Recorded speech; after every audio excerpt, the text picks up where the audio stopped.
300 days of suffering, fear and pain, but also courage, hope and heroism. Ukraine was supposed to fall in 3 days. It did not fall in 3 days, nor it did fall in 300. In addition, it is regaining territory lost in the first 2 months of the war. The war of 2022 is not just a kinetic war. For the West, caught up in the last decade in a spiral of often artificially created sociological problems, Ukraine's fight for survival, for freedom, is a vivid reminder of the values on which Western civilization was built.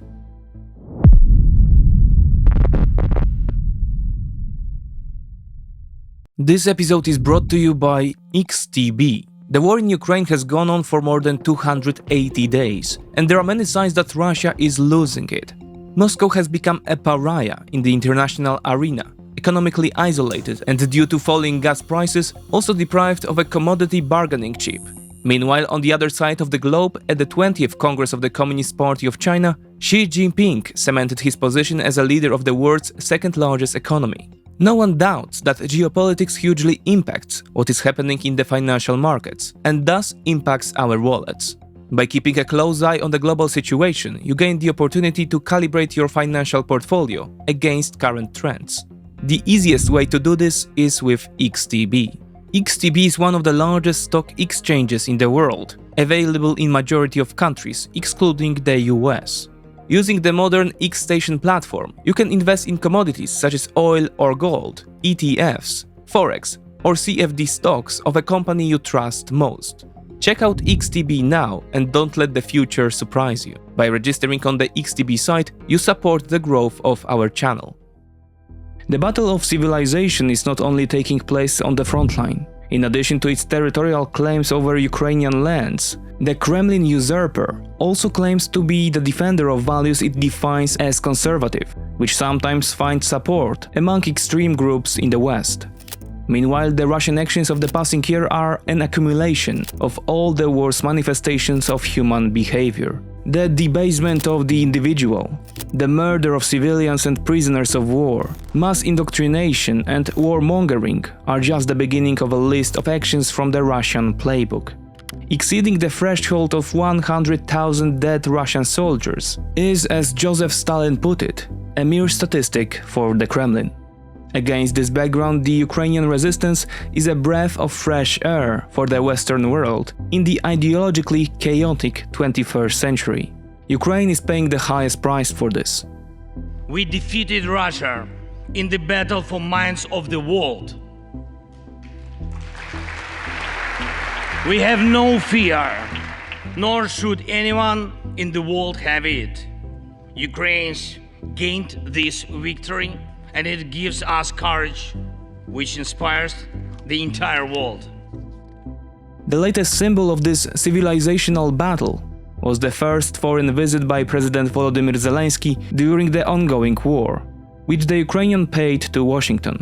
The $45 billion in military and economic aid given to Ukraine by the US since the beginning of the war keeps Kyiv alive and, in the eyes of Ukrainians, makes the United States the main defender of Western civilization. Zelensky's speech before the US Congress was a form of thanking the Americans and a pragmatic attempt to improve domestic sentiment towards Ukraine. Dear Americans, in all states, cities, and communities, all those who value freedom and justice, who cherish it as strongly as we Ukrainians, in all our cities, in each and every family. However, contrary to appearances, Zelensky did not speak from the position of a victim begging for help. The Ukrainian president represented a nation that, in addition to fighting for its own self-determination, is now fighting for an order whose architect is the North American superpower. A world in which Ukraine as a resource is absorbed by the Russian Federation and used in the Russo-Chinese alliance, with the passive attitude of the European Union, does not have to be a world in which the Americans continue to set the rules of the game. There is a group of countries whose future also largely depends on the outcome of the Russian-Ukrainian war. But to say that after Ukraine and Russia, it is the United States that has the most to lose in this war is not necessarily an abuse. This battle is not only for the territory, for this or another part of Europe. The battle is not only for life, freedom and security of Ukrainians or any other nation which Russia attempts to conquer. This struggle will define in what world our children and grandchildren will live, and then their children and grandchildren. Of course, some argue that the US can go isolationist again and will continue to do well, which is true. The US economy is one of the most autarkic, meaning self-sustaining in the world, probably the sole leader in this regard. So yes, the Americans can put their global ambitions in their pockets and focus exclusively on domestic affairs, without playing transnational policemen. It will define whether it will be a democracy of Ukrainians and for Americans, for all. This battle cannot be frozen or postponed. It cannot be ignored, hoping that the ocean or something else will provide a protection. However, geopolitics hates a vacuum. Although extremely rich in resources, the North American continent represents only a fraction of the potential of the land masses of Eurasia, not to mention Africa, Australia or South America. A state or group of states, which as a result of an American withdrawal would manage to dominate these areas, is capable of threatening not only American global hegemony, but in the future even the seemingly secure location of the US surrounded by two oceans. We are of course not talking about a perspective of a few years, but of at least several decades. Based on this warring prospect, the US doctrinally does not allow the emergence of a player in Eurasia that could realize this vision. The Russian-Chinese tandem has a natural tendency to do so. Although the bear possesses a fraction of the dragon's potential, disabling the bear naturally weakens the dragon as well. Our two nations are allies in this battle. And next year will be a turning point. I know it, the point when Ukrainian courage and American resolve must guarantee the future of our common freedom, the freedom of people who stand for their values. That said, it should come as no surprise that Washington responded to Zelensky's speech with another aid package. This is therefore not charity, but building the foundations for a better tomorrow for generations to come. This time the Americans groundbreakingly declared the transfer of Patriot air defense system. This is singularly the most expensive and advanced Western system that Ukraine will get during this war. Probably the main motivation for their handover is a growing threat of ballistic missiles handed over by another actor of the autocratic civilization, the Islamic Republic of Iran. By contrast, the third and largest representative of the bloc, the People's Republic of China, is increasingly frustrated by the Russian-induced war. Beijing indirectly urges Moscow to settle the matter, quote, "It is not in anyone's interest to drag out the crisis in Ukraine," Xi Jinping stated recently. Although subtle, the signals coming from the Middle Kingdom are essential to Russia. Moscow does not admit it. Nevertheless, China is becoming a full-fledged patron of Russia, which means the subordination of state interests to an external player to that extent that a change in the patron's policy means the collapse of the policy of its subordinate. With Moscow's alienation on the international stage, China now holds the keys to the Russian state. This, by the way, is rather amusing, as the Kremlin systematically mocks Ukraine or even the European Union by claiming that these are not independent and are subordinate to Washington. No less so is such an arrangement now in place on the Moscow-Beijing axis. But this dependency will only grow with time.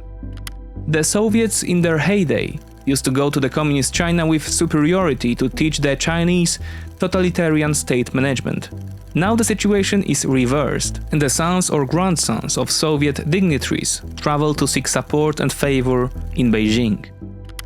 At the geographical borders of the two civilizations, balancing acts take place and attempts to take advantage of the evolving international situation. This is where Turkey comes to the fore. Ankara has played 2 games since the beginning of the Russian invasion. In one, it took on the role of avid defender of Ukrainian independence, aided by the Bayraktar TB2 drone hype, the grain deal, and the blockade of the Turkish straits for Russian warships. However, once Ankara realized that Ukraine would not fall, and that the Turkish position in the Black Sea basin would not be dominated by the Russians, then the Turks increasingly looked for ways to capitalize on a situation where both NATO and Russia wanted something from Turkey. Ankara's veto on NATO membership of Sweden and Finland de facto is still not lifted, as Turkey expects a non-financial payment for the green light. Just as the Turkish coast, as in the case of Roman Abramovich, has become a safe harbor for Russian oligarchs' yachts, Turkey in general has become a safe harbor for Russian money. Russian gas and oil are flowing into Turkey in an ever-widening stream. Turkish exports to Russia have skyrocketed, so much so that Ankara has overtaken Berlin to become the second largest exporter to Russia after China. Turkey is the only member of the North Atlantic Alliance that has not imposed sanctions on Russia. Russians are setting up businesses in Turkey en masse, 500 in the first 6 months of the year alone, twice as many as in the entire previous year. Russian tourists, meanwhile, are the backbone of Turkish tourism. In a nutshell, Ankara is providing many arguments to the effect that, after China, Turkey is Russia's most important partner in the difficult year of 2022, distancing even Iran. Such Turkish behavior invariably causes irritation in Washington, which warns Ankara against helping Russia to circumvent sanctions. Time will tell whether short-term gains will cast a shadow over Turkey's long-term interests. To a lesser extent, but still, Turkey's neighbor and local rival, Greece, also plays an important role in Russian survival. Specifically, the Greek shipping magnates who account for the majority of Russian oil transported by ocean. The share of Greek shipowners was already substantial before the war, at 34%, but after the invasion it increased even more, exceeding 50% and in some months even 60%. Athens also wants to use its trump card in the form of post-Soviet equipment. The Greeks are offering their S-300, Tor M1 or OSA systems in exchange for US systems, preferably Patriot. In a similar deal, the Greeks handed over 40 BMP-1 vehicles to Ukraine, in return for which they received German Marder vehicles. Still, it is not Greece, Turkey or even the United States that is the largest donor of military equipment to the Ukrainian armed forces. It is the Russian Federation. The number is still growing, but we are talking about nearly 400 tanks, nearly 700 armored vehicles, or more than 150 artillery systems. Volodymyr Dacenko, a Ukrainian analyst, has prepared an interesting graphical summary of the quote, military balance of power between Ukraine and Russia based on publicly available data. In almost every aspect, Russia still has a big advantage. The exceptions are infantry, where both sides are expected to have a similar number of soldiers, and long-range artillery, where thanks to supplies from the West, Ukraine has the advantage. This is the result of supplies of Polish Krab, German Panzerhaubitze or French Caesars. Ukraine now rightly dominates the 20 to 80 kilometers range. What is positive for the Ukrainians, however, is that previously these disproportions were much greater. The gap between the two armies is narrowing, and the dynamics of the military balance of power are trending in Kyiv's favor. For example, at the start of the war, the Russians had a fourfold advantage in tanks. Now they are to have only 50% more of them. Dacenko adds that such heavy losses affect the tactics of both sides. In the beginning, the Russians mainly made raids using heavy armored vehicles. Now attacks are mainly made by infantry.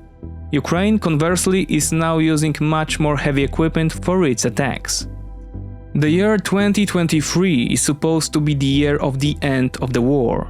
That is the hope of everyone, regardless of which side of the barricades they are on. These hopes, depending on the barricade, differ of course in the final outcome. It seems that the first serious attempt to end the war will be made as early as February, on the first anniversary of the war outbreak, and is expected to be made by Kyiv. Zelensky is anticipated to present a vision for peace and a new international security system at the UN during the Peace Summit. The whole thing is based on the 10 points for ending the war, which the Ukrainians presented in November. For the time being, Moscow is rejecting Kyiv's conditions, and with the current balance of power, is likely to reject them in February as well. Will Ukraine be able to improve the situation on the front enough in the next 2 months to regain peace on its terms as early as February? There are few signs of such an imminent settlement, but hope pushes the Ukrainians forward.